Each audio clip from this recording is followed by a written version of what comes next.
Wajumbe wa ngazi ya juu nchini Iran wakiwemo mpatanishi mkuu, spika wa bunge la Iran Mohammad Baqir, pamoja na waziri wa mambo ya kigeni Abbas Araghchi na mkuu wa benki ya nchini Iran walikuwa mjini Doha mnamo Jumatatu kujadili baadhi ya mambo juu ya Marekani, na moja kati ya mambo hayo ni pamoja na kutaka rasilimali za fedha zilizogandishwa zitolewe, lakini pia kuhusu suala la nyuklia la Iran ambalo rais wa Marekani Donald Trump anataka uranium iliyorutubishwa iharibiwe kwa kushirikiana na Marekani na Iran.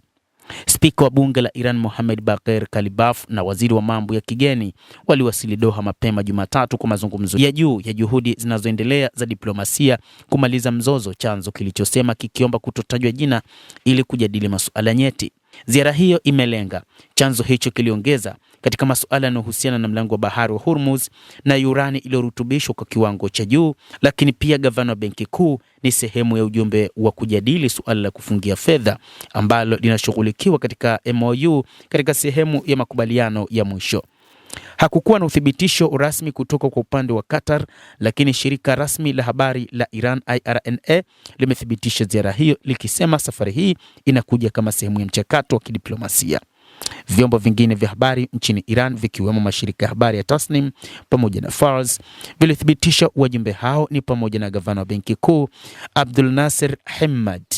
Pakistan hadi sasa imekuwa mpatanishi mkuu katika mazungumzo ya amani kati ya Marekani na Iran ambayo yamekuwa yakiendelea tangu usitishaji wa mapigano ulipoanza kutekelezwa tarehe 8 Aprili.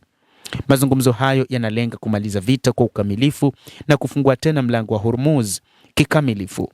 Katika wiki za hivi karibuni, Qatar ambayo imekuwa mpatanishi kati ya Marekani na Iran siku za nyuma inaonekana kuwa na nafasi kubwa ya kusukuma mazungumzo hayo.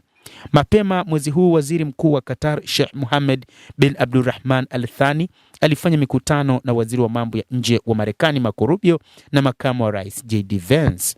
Na katika mkutano huo, miongoni mwa mambo ambayo yamezungumzwa pamoja na suala la Iran pamoja na Marekani na namna ya kutatua mzozo huo ambao ni wa muda mrefu. Mtazamaji wa The World News, endelea kutufuatilia, lakini ni kusihi usisahau kulike, usisahau kucomment, kadhalika kusubscribe channel yetu hii ili upate habari hizi kwa mapana kupitia The World News. Mimi ni Adam Hussein, endelea kuwa nasi wakati wote, endelea kutufuatilia.